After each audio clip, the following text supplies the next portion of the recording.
아버지 심령이 가난한 자들에게 하나님 나라를 보여주실 줄로 믿습니다. 아버지 하나님, 오늘 저녁에 저희들이 기대합니다. 성령님 오셔서 우리의 해중 가운데 오셔서 역사하여 주시옵소서. 그리하여 말세 마지막 때 아버지 하나님 오직 성령이 마시면 너희가 권능을 받고 땅끝까지 이르러 내 증인이 되리라고 하신 말씀의 약속대로 오늘 저녁에 그 역사가 이루어지게 하여 주시옵소서. 우리 교회가 말세 마지막 때 아버지 경건하게 변화되고 하나님의 성령으로 능력으로 무장되어서 이제는 아버지 우리의 육신의 정욕과 안목의 정욕과 이생을 따라 살지 아니하고 오직 성령을 쫓아 행하며 성령을 따라 행하며 성령의 인도하시는 바가 되어서 우리의 삶 자체가 하나님의 마음을 기쁘시게 하는 삶이 되게 하여 주시옵소서. 오늘 밤 우리를 변화시켜 주시옵소서. 기대합니다. 예수님의 이름으로 기도합니다. 아멘. 아멘. 오늘 하나님의 말씀은 고린도 후서 1장 20절부터 22절의 말씀입니다.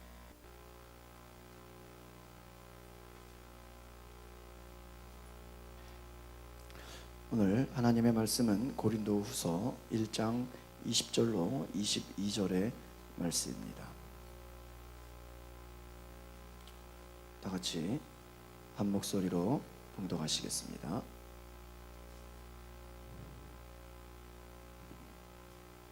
노트를 좀 나눠주세요. 노트하고 볼펜 좀 다 나눠주시기 바랍니다. 같이 읽어보시겠습니다. 시작. 하나님의 약속은 얼마든지 그리스도 안에서 예가 되니 그런즉 그로 말미암아 우리가 아멘하여 하나님께 영광을 돌리게 되느니라.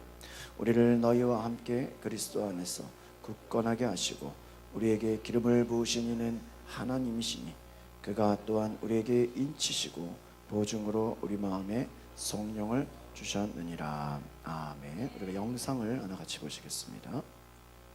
불을 다 꺼주시기를 바랍니다.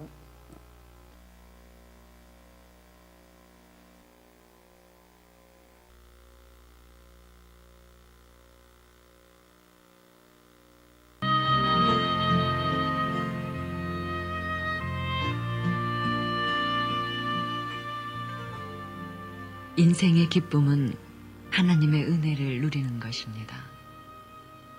은혜 없이 살아가는 삶은 생수의 근원으로부터 단절돼서 메말라 갈라진 웅덩이와 같습니다. 하나님의 은혜는 무한합니다. 찰스 스펄전이 주일날 예배를 드리고 집에 가는 길이었습니다. 마차를 타고 템스강 다리 위를 지나던 중에 문득 이런 생각이 들었다고 합니다. 아, 내가 이 강의 작은 물고기가 아닐까. 그런데 내가 이 물을 다 마셔버려서 강이 말라버리면 어떡하지? 그때 하나님이 그 작은 물고기에게 이렇게 말씀하시더랍니다. 마음껏 들여 마셔라, 작은 물고기야. 내 은혜가 네게 족하도다. 또 이런 생각도 들었습니다. 내가 요셉 시대 애굽의 작은 새왕지가 아닐까. 풍년이 들었을 때 그 곡식을 내가 다 먹어서 곡간이 텅텅 비면 어떡하지? 그때 요셉의 소리가 들렸습니다. 마음껏 먹어라, 작은 새왕지야. 마지막으로 문득 내가 산을 오르는 한 사람의 등산객이 아닐까 하는 생각이 들었답니다. 산의 공기가 너무 좋은데 내가 숨 쉬다가 모두 다 마셔버려 공기가 바닥나면 어떡하지? 그때 하나님께서 하늘을 열어주시고 말씀하셨습니다. 마음껏 다 들여 마셔라, 작은 인간아. 내 은혜가 내게 족하도다. 우리 인생이 피곤하지만 하나님께서 그때마다 우리의 하늘을 열어주신다면 일평생 능력 있게 살아가는 것이 가능한 것입니다.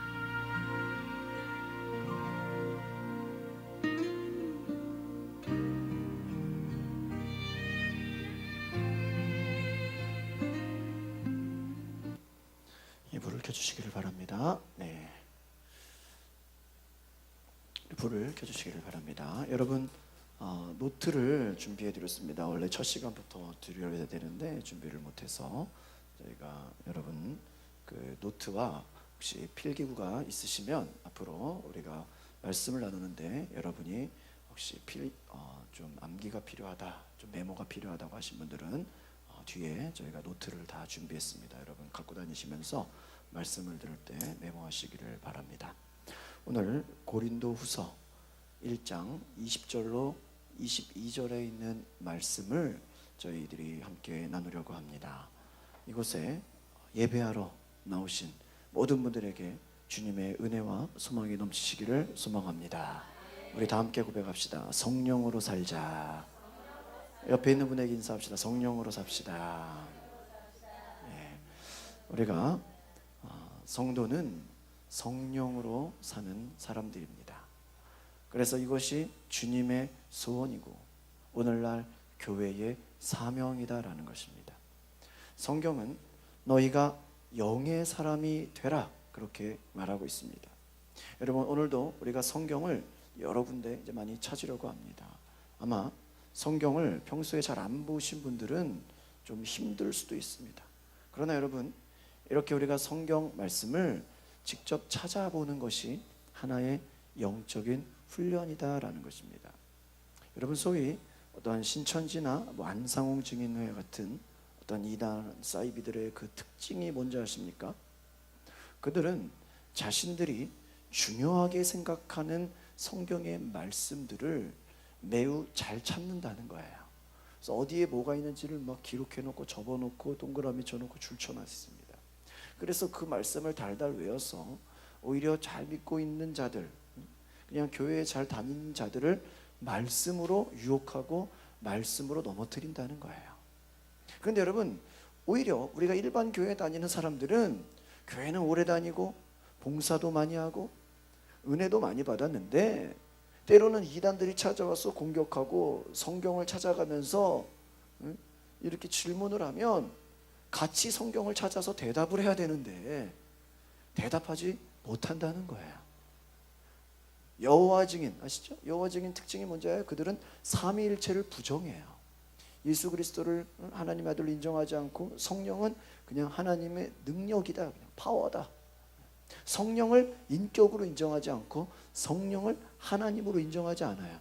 그래서 제가 여호와 증인을 만나봤는데 저한테 제가 그랬어요. 성령님이 당신네들 삼위일체를 부정하잖아요.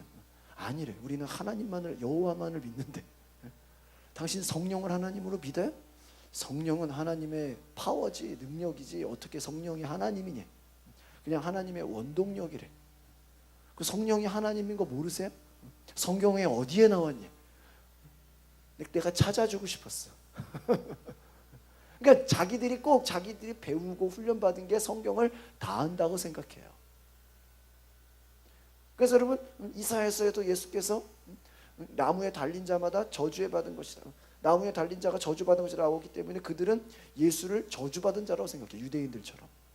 근데 여러분 예수님께서 나무에 달린 게 십자가에 달리신 게 우리의 저주를 대신 받으셔서 대속하시려고 우리의 용서하시려고 구원하시려고 오신 것은 알지 못하고 예수를 저주받은 자다라고 생각한다라는 거예요. 그러니까 여러분 같은 성경을 보더라도 그냥 몇 구절만 그냥 빼먹고 그것만 알고 있는 사람들이 주로 이단이나 그런 사이비들의 특징들이라는 거예요. 그래서 자기들이 교주고 자기들이 믿는 사람의 이름으로 기도해야 되고 얼마나 많은 사람들이 빠져 있는지 아세요? 여러분 신천지들이 훈련받는데 그 엄청나게 많은 인원 몇천 명인 거 아세요? 다 빨간 옷 티셔츠를 입고요. 그 전략 훈련을 하는데요. 기존 교회를 어떻게 들어가서 무너뜨리고 공격할 것인지를 전략이 있어요. 옛날에는 드러내고 했는데 이제는 아예 교회를 통째로 먹으려고 그러는 것이 그들의 전략이에요. 여러분 우리가 성경 말씀을 잘 알아야 된다는 거예요. 그러니까 여러분이 믿고 있는 것이 여러분이 알고 있는 것이 남들에게 설명할 수 있을 정도로 우리가 설교 시간에 설교는 많이 들어서 알고 있는데 그게 성경 어디에 있습니까? 그러면 찾지를 못한다라는 거예요. 그래서 여러분 이렇게 우리가 영성 컨퍼런스를 할 때는 되도록 자기 성경책을 가지고 오는 것이 상당히 도움이 됩니다. 그래서 좀 성경에 동그라미를 쳐놓는다든지 조그맣게 색깔이라도 표시를 해놓으면 다음에 여러분이 성경을 보실 때 금방 찾게 된다라는 거예요. 아니면 여러분이 설교 노트에다가 성경 본문이라도 몇 장 몇 절을 잘 적어두시면 시간이 지났을 때 이것을 다시 볼 수 있고 또 남들을 가르칠 수 있다는 거예요. 그러니까 여러분이 정말 그 신앙이 성숙한 자들은 어떤 자들일까요? 남을 잘 가르칠 수 있는 자들이에요. 또 여러분이 은혜 받은 것은 다른 사람에게 가르칠 때 중요하게 여러분이 다시 한번 되새겨진다는 것입니다. 그래서 여러분 오늘 하나님의 약속의 말씀을 나의 말씀으로 받으시고 여러분의 영혼이 복을 받으시기를 바랍니다. 오늘 본문의 말씀을 여러분이 이렇게 끈으로 이렇게 해주시기를 바랍니다.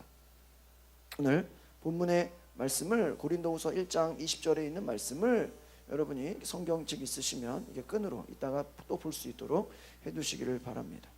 로마서 8장 9절의 말씀을 가보겠습니다. 로마서는 고린도전서 옆에 왼쪽에 있습니다. 로마서 8장 9절. 왜 우리가 성령을 받아야 되고 왜 우리가 성령이 중요하냐? 로마서 8장 우리 7절부터 9절까지 읽어보겠습니다. 7절부터 9절까지입니다. 로마서 8장 7절부터 9절까지 시작. 육신의 생각은 하나님과 원수가 되나니 이는 하나님의 법에 굴복하지 아니할 뿐 아니라 할 수도 없음이라. 육신에 있는 자들은 하나님을 기쁘시게 할 수 없느니라. 9절. 만일 너희 속에 하나님의 영이 거하시면 너희가 육신에 있지 아니하고 영에 있나니 누구든지 그리스도의 영이 없으면 그리스도의 사람이 아니니라.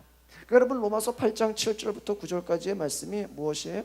육신의 생각과 하나님의 영의 생각이 있는데 여러분 그 로마서 이 8장은 생명의 성령의 법을 말씀하고 있는데 여러분 5절을 또 읽어봅시다. 5절 6절 같이 읽어볼까요? 시작. 육신을 따르는 자는 육신의 일을 영을 따르는 자는 영의 일을 생각하나니 육신의 생각은 사망이요 영의 생각은 생명과 평안이니라. 그러니까 여러분 육신을 따르는 자가 있고 영을 따르는 자가 있는데 육신을 따르는 자는 늘 육신의 일을 생각해요. 영을 따르는 자는 영의 일을 생각합니다. 그러니까 여러분 우리의 육체가 얼마나 여러분이 때로는 내가 믿음 좋은 것 같아도요 우리가 한번 육신을 따르기 시작하면요 더 하고 싶어지는 거예요. 그러니까 여러분 인간의 즐거움이란 건요 더 즐겁고 더 좋아야지. 여러분 한번 여러분들이 외식해 보세요. 다음에 먹을 때는 더 맛있는 걸 먹어야 돼. 그걸 먹었으면 그 다음에 갈 때 또 더 맛있는 걸 먹어야 돼. 여러분이 한번 놀러 가보세요. 한번 좋은 데 놀러 갔으면 그 다음에 갈 때는 어때요? 더 좋은 데를 가야 돼. 그렇죠? 그리고 나서 또 가면은 또 더 좋은 데를 가요. 이렇게 끝이 없다라는 거예요. 그러니까 여러분 육신의 요구는요 끝이 없어요. 여러분 인간과 동물의 차이가 있어요. 물론 인간도 동물적인 육적인 본능을 갖고 있고 동물도 육적인 본능을 갖고 있는데 인간과 동물의 차이가 뭐냐라고 할 때 인간의 특징은 짧게 말하면 인간은 따라합시다. 인간은 만족을 모른다. 이걸 기억하세요. 이건 지극히 육적인 얘기예요. 인간의 육신은 뭐를 모른다고요? 만족을 모른다는 거예요. 그러니까 여러분이요 돈이 없을 때는 야 1억만 있으면 좋겠다. 정말 1억이 생겼어. 그걸로 만족할 것 같아요? 그걸로 막 행복해서 막 더 이상 나는 이제 세상 안 부러울 것 같아요? 아 이거 가지고 10억을 벌어야 되겠다. 여러분 인간의 욕심은요 한도 끝도 없어요. 여러분이요 인간의 생각과 여러분 동물의 특징이 뭔지 동물은 그냥 실컷 먹여주고 그냥 재밌게 놀아주고 여러분 동물도 노는 거 좋아해요. 저 강아지 키워보면 공 던져주면 또 주워와서 또 던져달라 그래. 또 던져줘. 그럼 또 재밌어해. 근데 먹고 자고 뭐 그렇다고 더 달라 그러지 않잖아요. 여러분 그런데 인간은 특징이 뭐예요? 그것으로 만족이 안 돼요. 그러니까 여러분 어떻게 보면 하나님이 인간을 만들 때 인간은 그 영혼으로 채워지지 않으면 육적이고 여러분 공부 많이 한 사람이 공부 다 했다고 박사학위 받았다고 이제 더 이상 나는 필요 없다고 만족할 것 같아요? 그렇지 않아요. 더 하고 싶어지는 거예요. 그러니까 여러분, 우리의 인간의 어떠한 본질은 그 영이 채워지지 않으면 그 다른 수많은 것으로 자기를 채우려고 해도 채워지지가 않는다는, 늘 공허하다라는. 그래서 육신을 따르는 자는 육신의 일, 영을 따르는 자는 영의 일. 그러니까 여러분, 영적인 것도 마찬가지예요. 한번 여러분이 영적인 맛을 보면요, 계속 여러분이 영적인 것이 또 채워져야 돼요. 그래서 계속 여러분 안에 이 영적인 사모함, 그것이 건강한 거예요. 지극히 좋은 거예요. 여러분이 정말 이번에 은혜를 제대로 받으셨으면 평소에 기도를 10분도 안 해도 그냥 이상했는데, 여러분이 영성 컨퍼런스가 끝나고 나면 아마 여러분 안에서 스스로가 최소한 10분 이상, 30분 이상, 1시간 막 기도하지 않으면 내가 뭔가 못 견딜 정도로 여러분의 영에 막 그러한 감각이 느껴져야 된다는 거예요. 믿으십니까? 과거에는 친구를 만나도 그냥 아무런 느낌이 없었는데, 이제는 친구의 영혼이 불쌍해 보이고, 이제는 세상적으로 잘 된다고 그냥 그것이 과거에는 부러워 보였는데, 이제는 그 영혼이 정말 하나님이 그 영혼을 살리셨는지, 그냥 영혼이 죽어 있는 것은 아니지 영혼적인 모습으로 보는 여러분의 영의 눈이 열리시기를 바랍니다. 그러면 여러분들은요, 말씀을 전하게 된다는 거예요.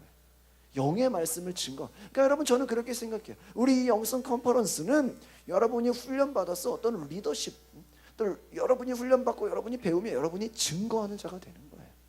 아, 저 사람이 왔어야 되는데, 좀 우리 아들이 와서 들어야 되는데, 좀 우리 옆에 같이 사는 사람이, 내 친구가 와서 들어야 되는데, 그렇게 생각하지 말고 여러분이 어떻게 하면 돼요? 전하면 되는 거예요. 여러분이 가르치면 되는 거예요. 그래서 육신의 생각은 사망이요, 영의 생각은 생명과 평안이요. 육신의 생각이 하나님과 원수가 된다. 그러니까 여러분, 육신을 따르는 자는 하나님과 원수가 된다라는 거예요. 여러분, 사탄의 뜻이 뭔지 아세요? 사탄의 뜻은 하나님을 대적한다라는 뜻이에요. 너희가 하나님을 대적하려고 하느냐, 하나님 말씀에 순종하지 않으면 그것이 다 사탄의 역사라는 거예요. 그러니까 마귀가 하는 일은 뭐예요? 하나님 말씀에 불순종하게 한다. 우리가 그렇다고 육을 버릴 수가 없죠. 그렇다고 안 먹을 수 없죠. 우리가 뭐 안 놀 수 없어요. 하는 거 할 수 있어요. 그러나 우리의 중심이, 우리의 영이 하나님 앞에 순종할 수 있도록, 하나님의 법에 굴복할 수 있도록 여러분이 다스려야 된다는 것입니다. 믿으십니까?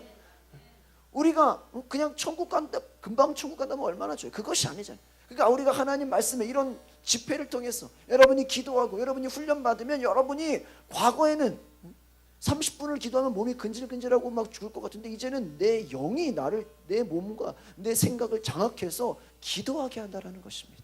그래서 하나님의 생각을 불어 넣어 주신다는 거예요. 너희 속에 하나님의 영이 거하시면 너희가 육신에 있지 아니하고 영에 있다. 그러니까 여러분, 우리가 성경은 너희 힘으로 노력하라고 하지 않아요. 너희가 안 되는 것을 막 훈련하라고 하지 않아요. 억지로 하라고 하지 않아요. 그냥 너희 속에 뭐를 받으라는 거예요? 하나님의 영을 받아라. 영을 받으면 너희가 육신에 있지 않고 영에 있다. 누구든지 그리스도의 영이 없으면 그리스도의 사람이 아니다. 그러니까 여러분, 그리스도의 사람이다, 나는 크리스천이다, 나는 믿는 사람이다 라고 할 때 그것은 무엇입니까? 바로 우리 안에 누가 거한다? 하나님의 영이 거한다. 그러니까 여러분 안에 하나님의 영이 거해야 하나님의 자녀가 되는 줄 믿습니다. 여러분, 자녀들도 생각해 보세요. 어렸을 때는 억지로 교회 보낼 수 있어요. 여러분, 제가 어떤 그 교회 통계를 봤습니다. 어떤 선교단체 통계인데요, 많은 교회들이 어린이들 뭐 주일학교 엄청나게 투자해요.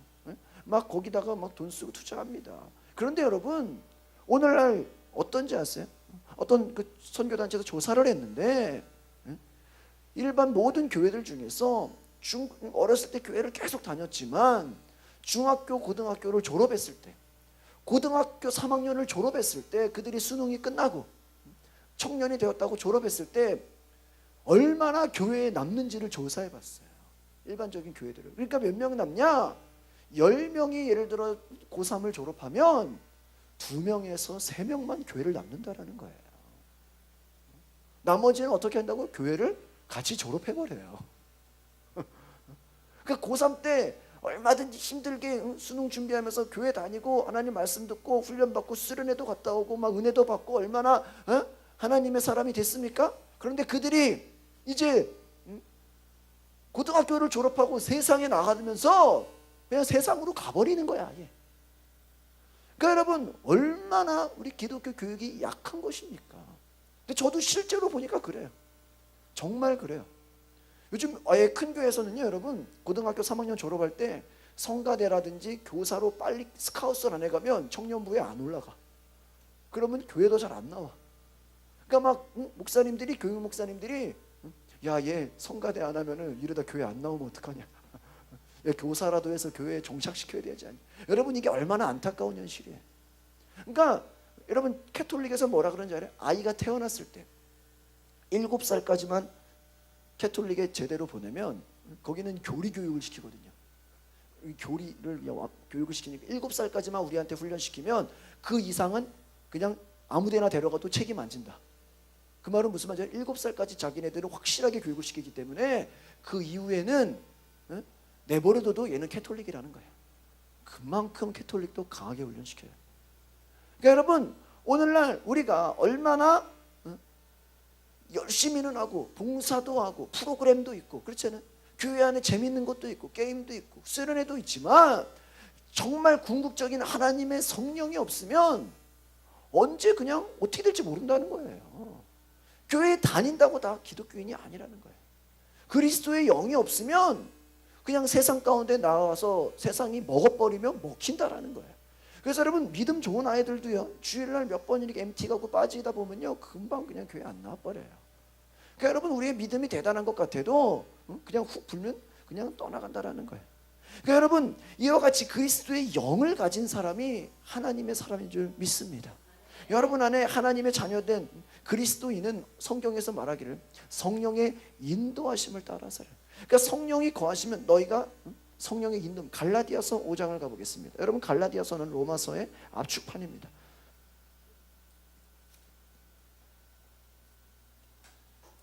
고린도 전후서 뒤에 있습니다.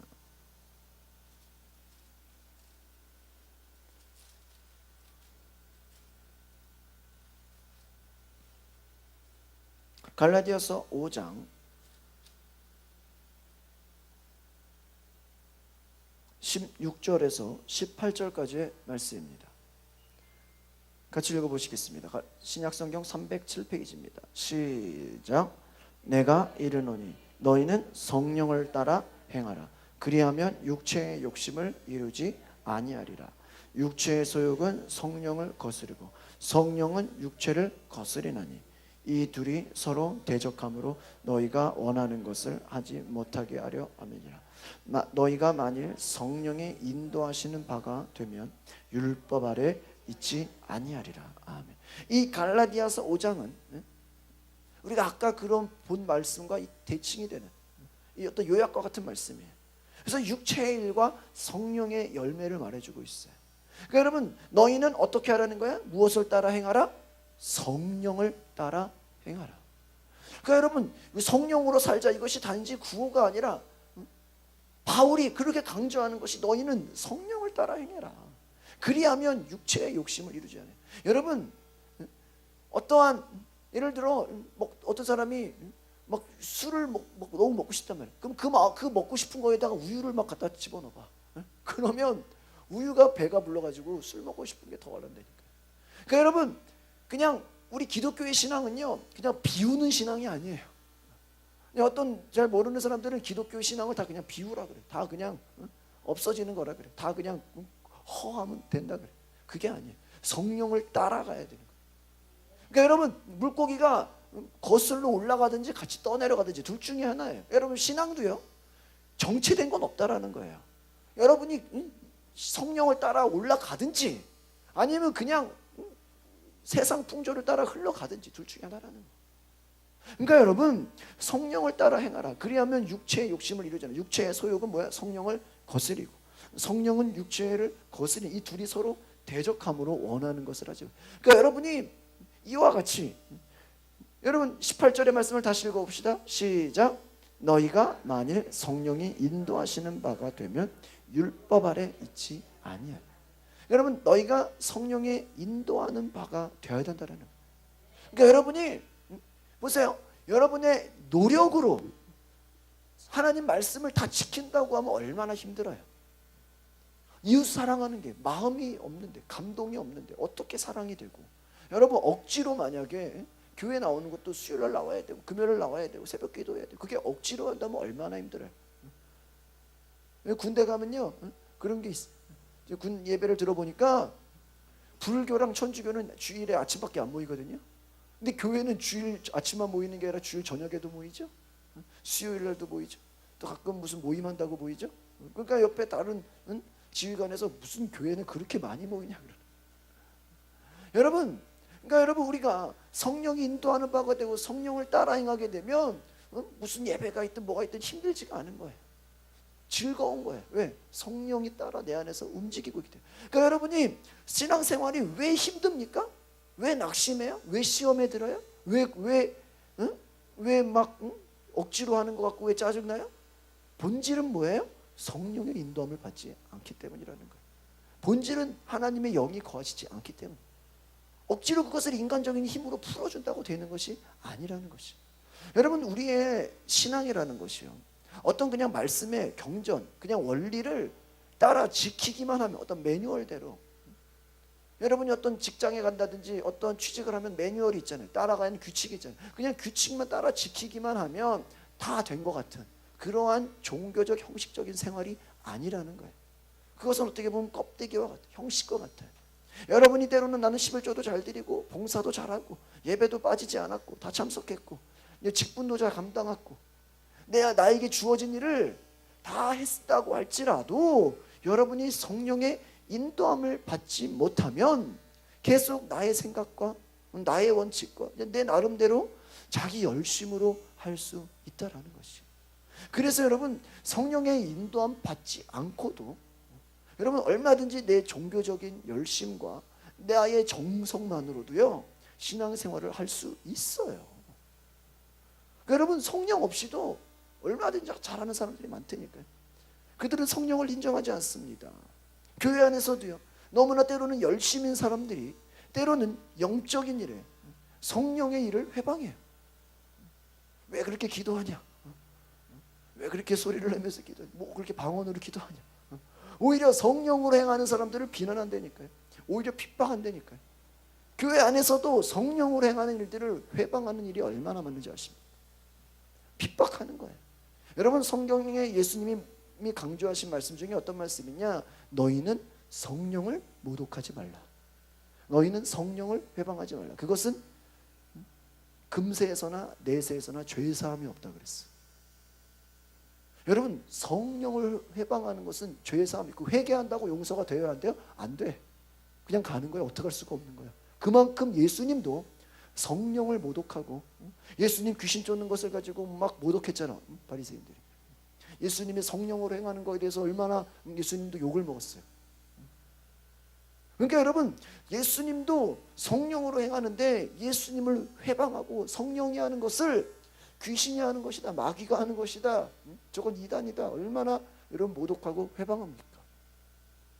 하나님은요 그런 회방하는 것들을 용서하지 않는다. 죄사함이 없다. 그것은 그냥 회개한다고 용서받는 게 아니니까 여러분 조심하셔야 되는 거예요. 성령으로 행하는 것을요 여러분 존중하셔야 돼요. 여러분이 열심보다 성령의 인도함을 받으시기를 바랍니다. 그래서 여러분 제가 어제도 말씀드린 것이, 우리가 영으로 기도하고 성령으로 봉사하고 섬기라고 말씀드린 거예요. 여러분 그래서 우리가 이번 집회가 굉장히 저에게도 또 여러분 자신에게도 중요한 집회인 것은, 이것은 제가 와서 우리 교회의 어떤 목회사역 전반에 대한 영적인 설계도와 같다라는 거예요. 그래서 여러분 어떤 건물이 지어지려면 뭐가 있어야 돼요? 설계도가 있어야 돼요. 그림이 있어야 돼요. 설계도 그림 없이 1층, 2층, 한 5층 건물은 그냥 대충 지을 수 있어요. 여러분 어제 뉴스 보셨어요? 한 40년 된 건물 상가가 어떻게 됐어요? 그냥 무너져 버렸어요. 여러분 대충 그냥 3층, 4층은 설계도 없이 짓는 사람들도 있을 거예요. 그러나 여러분 10층, 20층, 30층, 100층이 넘는 건물은요 아주 정교한 설계도가 있어야 건축이 되는 거예요. 그러니까 여러분 우리가 이번에 집회를 갖는 것은 여러분이 여러분 자신에게 어떤 영적인 그런 성전과 같은 큰 그림을 그리는, 설계도를 그리는 시간이 되는 줄 믿습니다. 우리 마음의 성전이 있다니까요. 여러분 안에 고린도전서에 보면 너희 영이 성령이 거하시는 성전인 줄 알지 못하느냐. 눈에 보이는 성전만이 아니라 여러분 안에 하나님의 성령이 거하는 성전. 그 성전을 어떻게 내가 삼을 것인가 계획하고 설계하는 거예요. 그래서 목회도 마찬가지예요. 성령 받지 않은 사람, 성령의 인도함을 받지 않은 사람의 열심을 내면요, 오히려 목회는요 세상적이고 인간적인 방법으로 갈 수밖에 없어요. 그러니까 영적으로 사람들을 만족시키지 않으면 인간적인 방법으로 사람들의 그러한 그냥 좋은 프로그램으로만 할 수 있다는 거예요. 여러분, 성령의 사역과 목회가 때로는 어리석게 보입니다. 그렇죠? 때로는 미련해 보입니다. 그러나 그것은 하나님 보시기에는 지혜롭고 기뻐하시는 일이라는 것을 기억하시기를 바랍니다. 그러니까 여러분의 삶 가운데 무엇이 하나님의 기뻐하시는 것인가, 무엇이 하나님의 지혜인가라는 것을 고백하시라는, 질문하시라는 거예요. 요즘에 우리가 이제 월요일, 화요일 하루하루 집회가 계속되고 있는데, 제가 오늘 이렇게 인터넷 유튜브에 우리 이제 설교가 다 올라가고 있어요. 이제 교회가 이제 몇 주 안에 이제 홈페이지가 완성이 되는데, 우리 집회했던 것들이 홈페이지에 다 올라갈 거예요. 지금 벌써 이제 여러분 스마트폰에 유튜브에 가양제일교회를 검색하시면 월요일날 집회했던 거, 화요일날 집회했던 거 다 이미 올라가 있어요. 이제 하루하루 만에 그냥 바로바로 올려버려. 제가 오늘 이제 설교를 계속 아침부터 준비하다가 오후에 잠깐 쉬면서 첫째 날 영혼의 양식이 되라, 파워 임팩트 영성 컨퍼런스 집회 영상을 주변에 가까운 친구분들, 뭐 목사님들, 친한 교인분들, 뭐 스마트폰, 뭐 카카오톡으로 뭐 문자로 주소를 공유해가지고 다 보내드렸어. 다 그냥 날려드렸어. 그러니까 오늘 영상을 받고 나서 몇 분이 영상을 보셨어. 멀리 그 창원에 계신 목사님이 은혜 받았습니다. 더 담대하게 선포하시길 바랍니다. 여러분만 은혜 받는 게 아니에요. 영상 인터넷에 올라가면요, 제가 죽어도 영상은 남아있어. 이해가십니까? 불멸이 뭔지 아세요? 없어지지 않아요. 종말에까지, 주님 다시 오실 때까지 인터넷이 살아있는 한은 계속 영상이 존재해요. 저희 제가 전에 있던 상동교회 한 권사님께서 설교를 보시면서, 목사님, 설교 조회수가 100만, 1000만이 되길 기도드립니다. 난 100건, 1000건만 돼도 좋겠는데 100만, 1000만 건이 되라는 거예요. 제가 전에 있던 군인교회 권사님도 귀한 말씀 보내주셔서 감사합니다. 제가 군인교회 같이 있던 그 목포에 사는 복지기관 섬기는 한 청년이 영상으로 목사님을 만날 수 있으니 너무 좋습니다. 말씀으로 은혜 많이 받았습니다. 감사합니다. 또 제 감신 동기 중에 제 충청도에 사는데, 말씀을 다 듣고 나서 영원히 목마르지 않는 영의 양식으로 내 영이 매일 솟행케 되기를 소망합니다. 똑같이 듣는다라는 거예요, 여러분. 그러니까 여러분, 하나님 말씀이 이와 같이 생명력이라는 것입니다. 믿으십니까? 살아 움직이는 거예요. 한 번 들은 말씀이 없어지는 것이 아니라 우리는 얼마든지 전할 수가 있는 거예요. 그러니까 여러분, 이번 6월 컨퍼런스가 우리 자신이 성령으로 살자라는 것이고요, 우리 교회가 성령으로 사는 교회가 되는 줄 믿습니다. 또한 여러분의 가정이 성령으로 사는 가정이 되기를 선포하는 것입니다. 그래서 여러분, 세 가지요. 내 영혼이 성령으로 살자. 따라합시다. 내 영혼아, 성령으로 살자. 나의 가정아, 성령으로 살자. 우리 교회야, 성령으로 살자. 여러분의 자신의 영혼과 여러분의 가정과 여러분의 교회가 성령으로 산다면 뭐가 문제가 있겠어요? 얼마나 아름답겠어요? 예배가 살아나는 거예요. 여러분, 여러분의 가정 안에서도요, 예배가 살아나야 돼요. 기도가 선포돼야 돼요. 이것이 바로 주님이 원하시는 사역이에요. 가정 안에서도요, 영적인 기도가 있어야 돼요. 예배가 있어야 돼요. 거룩한 임재가 있어야 돼요. 여러분, 이번 예배를 드리시고 나서 여러분의 가정 안에 예배가 회복되기를 바랍니다. 기도 모임이 생기기를 바랍니다. 변화가 일어나는 거예요. 아이들이 변한다니까요. 부모가 기도하고 예배하면요, 아이들이 배워요. 저희도 어릴 때부터 저희가 가정 예배 드려서 같이 예배하고 그러니까 이제는 저희 아이가 자려 그러면 가정 예배 드리고 자야지 이래요. 기도하고 자야지 그래요. 그러니까 여러분, 아이들도 훈련을 받는 거예요. 그러니까 여러분이 가정에 영적인 기도와 예배가 있도록 여러분이 사모하시기를 바랍니다. 말씀이 다스리는 것이에요. 초대교회 여러분 신약에 보면은 그들은 초대교회 신약 성경이 없었잖아요. 이 신약 성경은 한참 뒤에 만들어진 것이잖아요.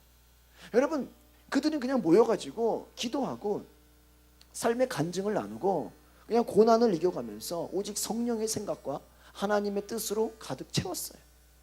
그래서 여러분 그들은 그냥 모이면 기도하고 흩어지면 복음 전하고 간증하고 그랬다는 거예요. 저와 여러분이 앞으로 이와 같은 초대교회의 성령의 역사가 경험되어지기를 바랍니다.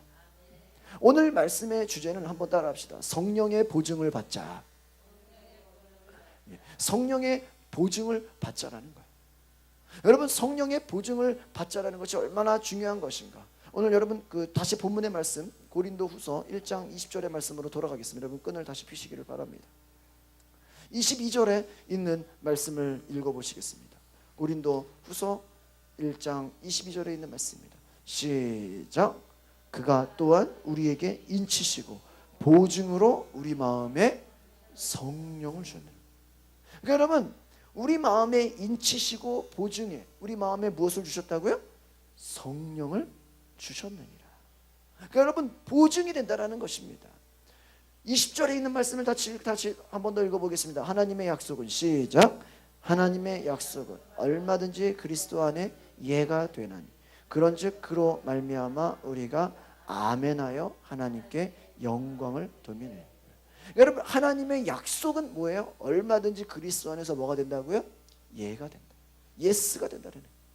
그래서 여러분이 아멘 할 때 하나님께 영광이 된다는 것입니다. 여러분 강단에서 선포되어지는 말씀이 나에게 주시는 하나님의 약속으로 생각되어진다면 예하는 마음으로 아멘 하시기를 바랍니다. 아멘하러 하나님께 영광을 돌린다는 것입니다. 또한 하나님은 우리를 그리스도 안에서 굳건하게 하시고 성령의 기름을 부으셨다라는 것입니다. 21절에 우리가 다시 한번 읽어봅시다. 21절 시작. 우리를 너희와 함께 그리스도 안에서 굳건하게 하시고 우리에게 기름을 부으시는. 그러니까 하나님께서 우리에게 기름 부으신다. 이 기름을 성령의 기름을 부으신다라는 거예요. 여러분 요한복음 가보겠습니다. 왼쪽으로 요한복음 3장 34절에 있는 말씀입니다. 요한복음 3장 34절에 있는 말씀을 같이 읽어보시겠습니다.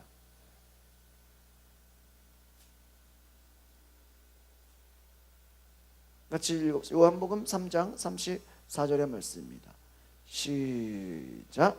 하나님이 보내신 이는 하나님의 말씀을 하나니 이는 하나님이 성령을 한량없이 주십니다. 할렐루야. 이 얼마나 놀라운 말. 하나님이 보내신 이는 무슨 말씀을 한다고요? 하나님의 말씀을 한다. 왜 하나님의 말씀을 합니까? 하나님이 어떻게 한다고요? 성령을 한량없이 그냥 막 부어주신다라는 거예요.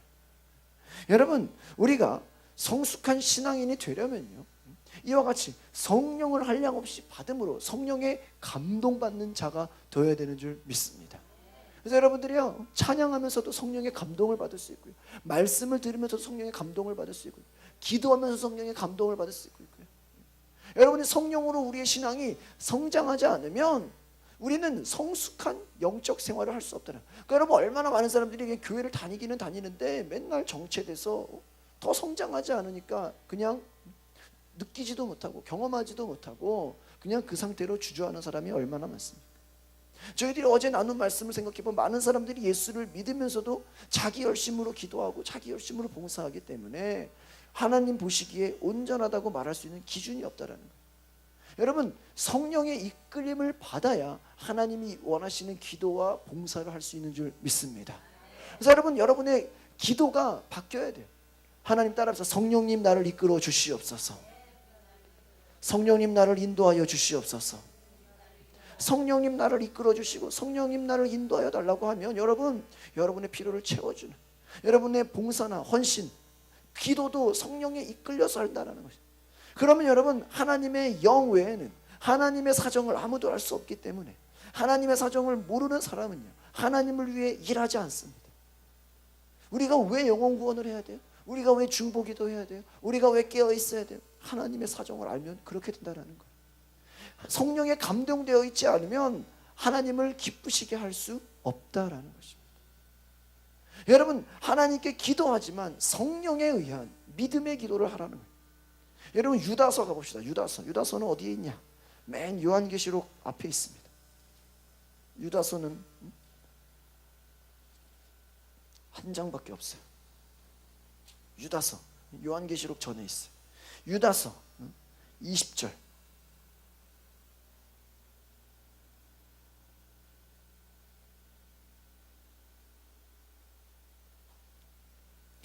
같이 읽어볼까요? 시작. 사랑하는 자들아, 너희는 너희의 지극히 거룩한 믿음 위에 자신을 세우며 성령으로 기도하라. 할렐루야. 아마 이 말씀을 처음 보는 분도 계실 거야. 그러니까 여러분 우리가 신앙생활을 한다고 하지만 이 말씀에 얼마나 많이 성령을 강조하고 있는데 몰라요 우리는. 18절 한번 읽어봅시다. 18절. 그 위에 있는 18절 시작. 그들이 너희에게 말하기를 마지막 때에 자기의 경건하지 않은 정욕대로 행하며 조롱하는 자들이 있으리라 하였나니. 19절. 이 사람들은 분열을 일으키는 자며 육에 속한 자며 뭐가 없는 자니라? 성령이 없는 자니라. 그러니까 여러분 잘 보세요. 마지막 때에 경건하지 않는다. 이 말은 뭐예요? 기도하지 않는다라는 거예요. 하나님 말씀에 순종하지 않는다라는 거예요. 이런 자들은 자기의 정욕대로, 자기의 생각대로 행한다라는 거예요. 그래서 자신의 정욕과 자신의 생각대로 행하기 때문에 막 조롱한다라는 거예요. 어떻게 해요? 성령으로 행하는 자들을 조롱한다라는 거예요. 이 사람들은 어떤 자들이에요? 분열을 일으키는 자들이에요. 그러니까 여러분 간단한, 이들은 또 어떤 자들이에요? 육에 속한 자들이에요. 성령이 있어요, 없어요? 없다. 그러니까 여러분 이 성령이 없는 자의 결과가 어떤지를 우리는 아셔야 되는 거예요. 여러분 교회 다니는 모든 사람들이 성령 받지 않으면 열심을 내는 것이 오히려 그들을 핍박하는 것이고 분열을 일으킨다는 것이에요.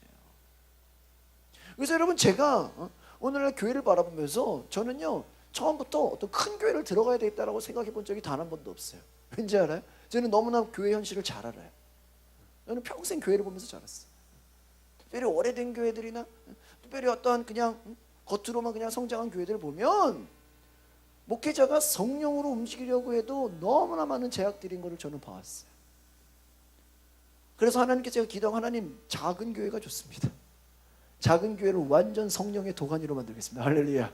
그 시작이 이 영성 컨퍼런스예요. 그래서 우리 교회는 이 영성 성령 집회를 통해서 성령의 사람들이 주역이 돼서 앞으로 교회가 돌아가야 되는 것이에요. 그렇지 않은 사람들은 여러분들이 그렇게 만들어야 되는 거예요. 그와 같은 운동이 일어나지 않으면 여전히 교회 안에서도 성령이 없는 자들이 자신의 율법적인 행위와 자신의 그냥 형식과 제도로 교회를 만들어 가려고 하니까 얼마나 안타깝습니까? 결국은 어떻게 된다? 분열된다라는 것이. 여러분 저는 교회가 분열되는 것을 많이 봤어요.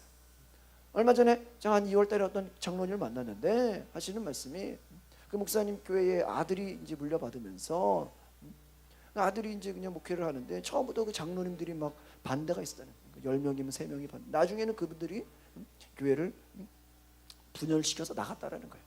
근데 나갔는데 그 분열된 사람들이 마음이 하나가 아니라서 분열된 게 어떻게 된지 아세요? 또 분열됐어. 그러니까 여러분 그 영이 있는 거예요. 이해 가십니까? 이해가세요?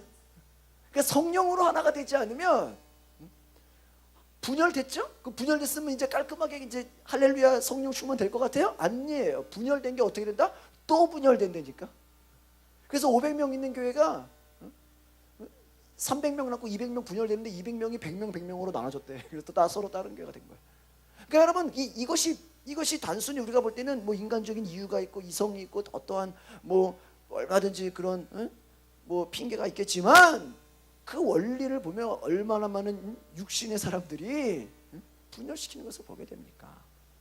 그러니까 여러분 이와 같이 너희가 성령으로 기도하라는 것입니다. 그래서 여러분 로마서 8장 26, 27절에도 성령이 연약함을 도우신다 그랬잖아요. 성령이 말할 수 없는 탄식을 우리를 위하여 간구한다고 했고 마음을 감찰하시는 이가 성령의 생각을 안다고 해요. 성령이 하나님의 뜻대로 성도를 위해 간구한다고 로마서 8장 26, 27절에 나와 있어요.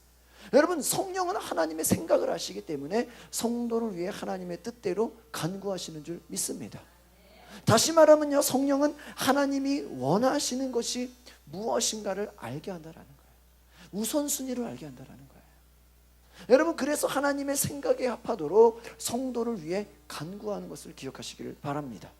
제가 이제 구약과 신약과 이제 이 성령 시대 이 세 가지를 이제 여러분 분석을 해드리려고 합니다.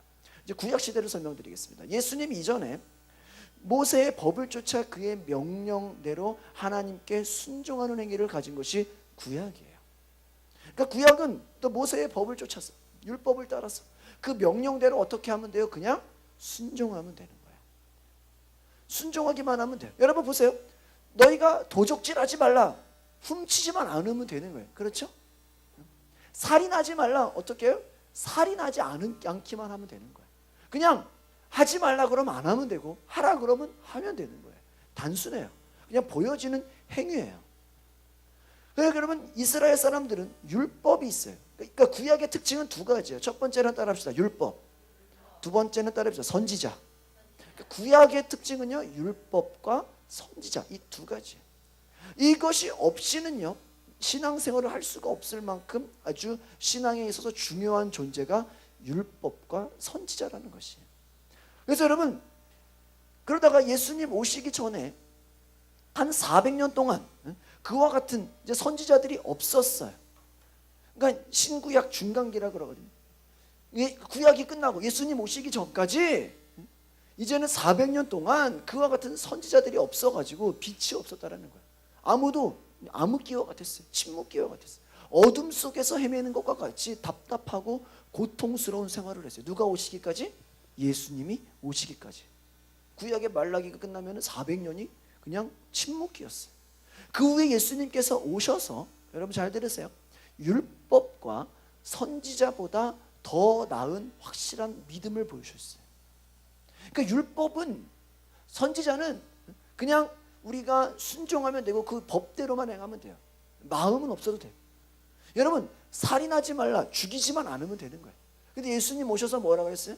음욕을 품는 자마다 이미 간음했다. 미워하면은 이미 마음으로 어떻게 한 것이다? 살인한 것이다. 그러니까 율법은 그냥 지키면, 행하면 되는 건데, 이미 예수님이 오셔서는 뭐예요? 너희가 훔치지 않아도, 훔치고 싶은 마음만 먹어도 어떻게든 훔친 거나 똑같다라는 거예요. 그만큼 예수님은 우리의 마음까지도 더 확실하게 보여주신 거예요. 여러분, 그런데 제자들이 예수님과 함께 변화산에 올라갔어요. 예수님과 함께 있는데 옆에 모세와 엘리야가 나타났어요. 아마 깜짝 놀랐을 거예요. 이스라엘 사람들이 볼 때 모세는 누구예요? 율법의 선포자예요. 율법의 권위자예요. 엘리야는 누굴까요? 선지자의 대표예요. 근데 여러분, 갑자기 나타난 그 모습 가운데 이 예수님은 당시 어땠습니까? 율법사들과 바리새인들로부터, 서기관들로부터 많은 조롱을 받았어요. 지탄을 받고 있었어요. 아마 제자들은 그렇게 생각했을 거예요. 과연 예수님이 하는 게 과연 옳은 것일까? 예수님이 귀신 쫓고 병 고치고 이렇게 하는 성령의 역사가 과연 옳은 것일까? 예수님이 옳다면 왜 그렇게 예수님이 욕을 먹고 살까? 왜 그렇게 예수님이 멸시와 학대를 받았을까? 아마 예수님의 제자들은 아마 예수님을 이해할 수 없었을 거예요. 왜 예수님이 저렇게 욕을 먹는지 아마 예수님을 온전히 믿지 못했어요. 그런데 그들이 변화산상에서 예수님이 엘리야와 모세와 함께한 그 표적을 봤어요. 환상을 봤어요. 그때부터 그 마음속에, 야, 모세, 그는 신앙의 율법의 권위자고 엘리야는 아주 대표적인 선지자인데 예수님이 그들과 함께 있는다는 것이 아주 너무나 확실한 증거가 되겠구나라고 그들의 마음에 기뻐했을 거예요. 그래서 제자들이, 여러분, 예수님과 함께 일하면서 당시 의인이라고 할 수 있는 율법사들과 바리새인들과 그러한 서기관들로부터 예수님이 핍박을 받자 아마 제자들도 예수님을 의심했을 수도 있겠지만, 그들이 예수님이 엘리야와 모세가 동등한 수준에 있는 그 환상을 보고 나서 그들의 마음이 너무나 기뻐했어요. 이제는 예수님을, 이제 예수님을 더 이상 의심하지 않아도 되는구나. 예수님이 너무 기쁘구나. 그래서 뭐라 그랬습니까? 주여, 우리가 여기 있는 것이 좋습니다. 마태복음 17장으로 가보겠습니다. 맨 왼쪽으로 넘기시면 마태복음 17장 4절로 한번 가보겠습니다.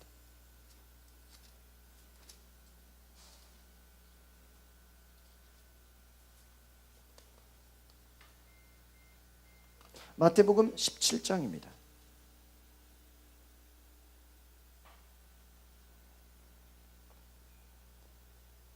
17장 4절입니다. 같이 읽어보시겠습니다. 시작. 베드로가 예수께 여쭈어 이르되 주여 우리가 여기 있는 것이 좋사오니 만일 주께서 원하시면 내가 여기서 초막셋을 짓되 하나는 주님을 위하여 하나는 모세를 위하여 하나는 엘리야를 위하여 하리이다. 여러분이 앞에 보시면 어떻게 됐어요? 예수께서 베드로, 야고보 형제 요한을 데리고 높은 산에 올라갔는데 변형돼서 얼굴이 빛나고 옷과 빛이 휘어졌다라는 것이죠. 모세가 엘리야가 예수와 더불어 말하는 것을 보고 너무나 그들이 막 기뻐가지고 여기에 초막셋을 짓자라는 거예요. 모세를 위하여 하나는 엘리야를 위하여. 너무나 그렇게 여러분 초막셋을 짓자라는 건 뭐냐면요, 어떤 증거를 만들자라는 거예요. 예수님이 엘리야와 모세와 대화했다. 여러분 유명한 사람들이 어떤 회담을 가지면 어떤 증거를 남기잖아요.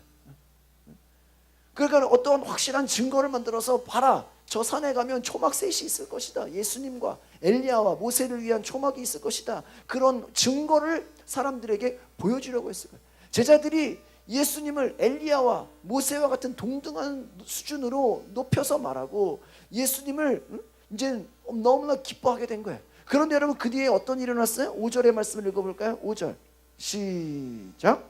말할 때에 호련히 빛난 구름이 그들을 덮으며 구름 속에서 소리가 나서 이르되 이는 내 사랑하는 아들이요 내 기뻐하는 자니 너희는 그의 말을 들으라 하시니라. 그러니까 여러분 엘리야도 나타나고 누구도 나타났어요? 모세도 나타났는데 그들이 야 예수님 나타나니까 같이 있으니까 야 다 동격이구나. 여러분 예수님이 뭐라 그랬어요? 너희들이 나를 누구냐? 더러는 엘리야, 더러는 예레미야. 그러니까 여러분 선지자의 하나와 같다 그랬죠, 예수님을. 그러니까 여러분 호련히 빛난 구름이 그들을 덮으며 구름 속에서 소리가 나서 이르되 이는 뭐예요? 내 사랑하는 아들이요. 누구를 보고 하는 말이에요? 예수님을 보고 하는. 예수님을 향해서 내 사랑하는 아들이요 내 뭐예요? 기뻐하는 자니 너희 누구의 말을 들어라. 이제는 그의 말을. 누구의 말을 들어? 예수의 말을 들으라는 것이죠. 그러니까 여러분 과거에 모세도 있었고 엘리야도 있었지만 이제는 너희가 예수의 말을 들으라는 거예요.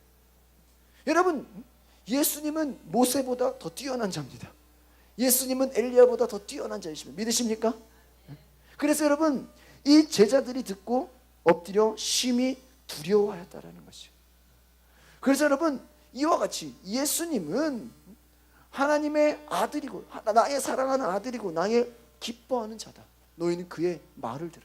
제자들은 이제 예수님을 하나님의 아들로 듣게 된 거예요.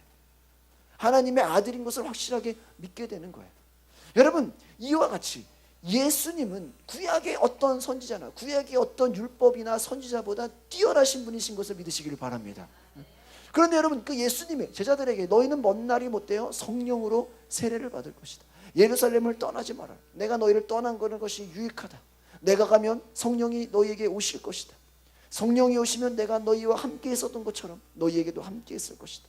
성령이 임하기까지 너희는 예루살렘을 떠나지 말아라고 했어요. 여러분 예루살렘은 하나님의 약속의 도시이고 신앙의 중심지예요. 그래서 여러분 예수님은 그들에게 너희가 기다리던 시온의 영광이 너희에게 보여질 것이다 라고 그랬어요. 인자가 아버지 우편에 앉으면 성령이 왕권을 가지고 영광으로 너희에게 임할 것이다 라고 말씀하고 있어요. 베드로후서에 있는 말씀을 가보겠습니다. 오른쪽으로 쭉 넘겨보시기 바랍니다. 베드로후서 1장 맨 뒤에 야고보서 다음에 있습니다.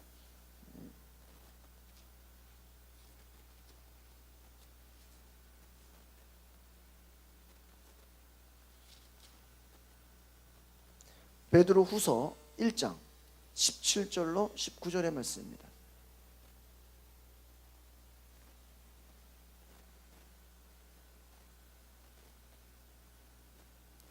베드로후서 1장 17절에서 19절에 있는 말씀입니다. 시작.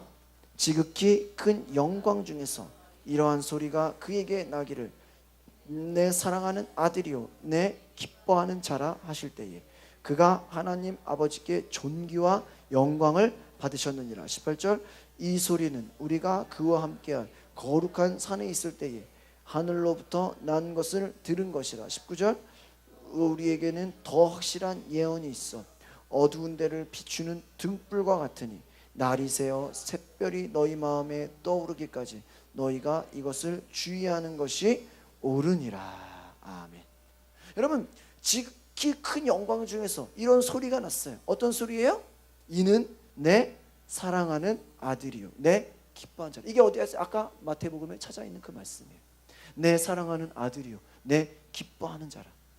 그가 하나님 아버지께 뭐를 받으셨어요? 존귀와 영광을 받으셨다. 그러면 여러분 예수는요 하나님의 존귀와 영광을 받으신 분이에요. 이 소리는 우리가 그와 함께 거룩한 산에 있을 때 하늘로부터 난 것을 들었다. 이 베드로가 증거하는 거예요. 우리가 거룩한 산에 있을 때 하늘로부터 여러분이 산에 등산해서 올라갔는데 산꼭대기에서 하늘에서 소리가 난다고 생각해 보세요. 예수님을 같이 있는데 하늘에서 내 사랑하는 아들이다 딸이다 아들이다 나는 기뻐하는 자다 그 말을 들었다고 해보세요. 얼마나 놀랍게 이 소리가 들었다라는 거예요. 그런데 여러분 19절 우리에게 더 어떤 것이세요? 더 확실한 예언이 있다. 이 예언은 어떤 거예요? 어두운 데를 비추는 뭐와 같다? 등불과 같다. 그래서 날이 새어 샛별이 너희 마음에 떠오르기까지 너희가 이것을 주의하는 것이 옳으니라. 그럼 여러분 또 그 뒤에 뭐예요? 성경의 모든 예언은 사사로이 뿔 것이 아니에요.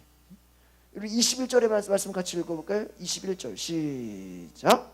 예언은 언제든지 사람의 뜻으로 낸 것이 아니요 뭐예요? 오직 성령의 감동하심을 받은 사람들이 하나님께 받아 말한 것이. 여러분 저는 말씀드리겠습니다. 성령의 감동하심을 받은 자들은요 그의 입술에서 예언이 나옵니다. 믿으십니까? 저는 예언을 부정하지 않습니다. 그 예언이라는 것이 꼭 여러분이 어떤 무당을 찾아가가지고 우리 아들이 대학 갈 거예요 못 갈 거예요 이런 얘기가 아니에요. 우리 딸이 취직을 해야 되는데 취직할까요 못할까요 이런 것이 예언이 아니에요. 여러분 안에서 영적인 얘기가 나간다는 거예요. 믿으십니까? 여러분의 입술이 그냥 육신의 그냥 어떠한 사람들에 보여지는 것이 아니라 영적인 얘기를 하고 영적인 말을 하는 그러한 놀라운 은혜가 있다는 것을 기억하시기를 바랍니다. 그래서 여러분의 삶 가운데 바로 진정 이와 같이 성령의 감동하심을 받은 자들은 하나님께 성령의 감동하심으로 나아가는 것을 기억하시기를 바랍니다. 그래서 여러분 이와 같이 이제는 과거엔 어땠어요? 구약시대에는 선지자와 그냥 율법을 통해서 말했지만 이제는 어떻게 되는 것입니까? 성령을 받은 자들이 예수 그리스도를 통해서 성령 받은 자들이 성령의 감동하심으로 여러분 안에서 사람의 뜻으로 내는 것이 아니라 성령의 감동으로 하나님께 받아서 말씀할 수 있는 놀라운 은혜가 있기를 바랍니다. 그러면 여러분 이제는 여러분의 입술을 통해서도 영적인 말씀들이 증거가 된다는 것입니다. 여러분 요한복음 15장으로 가보겠습니다. 요한복음 15장입니다.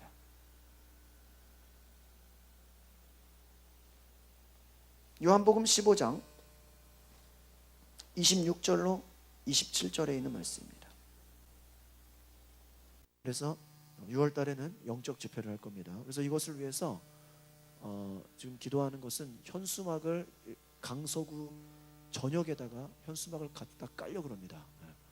온갖 사거리에 제2의 해민 스님 사람들이 저 자리에 도대체 뭐가 붙었냐라고 할 정도로 붙이면 또 달고 하여튼 제가 아주 감사한 것은 금요일 날 제가 바로 얘기를 했잖아요. 길거리에 지나다니는 그 현수막만 눈에 보인다 그래서 그래서 우리도 어떻게 하면은 제가 그걸 구청에 전화해가지고 합법이냐 불법이냐 알아보니까 이 땅에 붙은 모든 현수막은 다 불법이래. 그런데 무슨 얘기를 하냐? 교회나 종교단체는 잘 안 건든데. 근데 웃긴 거는 이 동네는 단속을 안 해. 그래가지고 너무 지저분해. 그런데 어떡할 수가 없어요. 그래가지고 뭐 교회 종교를 안 건든다고 그 공무원하고 직접 통화를 했어. 종교 탄압이라고 욕을 먹을까봐 우리는 종교는 건들지, 기간이 끝날 때까지는 건들지 않는데, 그럼 기간 끝나면 빨리빨리 뛰라 그랬어 다. 근데 안 뛰어. 어? 해민스님 그거 끝난 지가 언제인데 아직도 안 뛰어. 내가 길에 막 전화 걸어서 다 뛰라고. 어? 빨리 좀 현수막 뛰라 그래야 돼. 그래서 이제 우리 거 붙여야 돼. 어? 그래야 되니까 여러분, 그래서 온갖 사거리에. 그래서 제가 그 현수막 가격을 알아봤는데 처음에 한 장당 4만 원이었거든요. 근데 제 어제 그 결혼식에서 친척을 만났는데 10장에 6만 원짜리가 있대. 10장. 그래서 하나님이 아주 기도에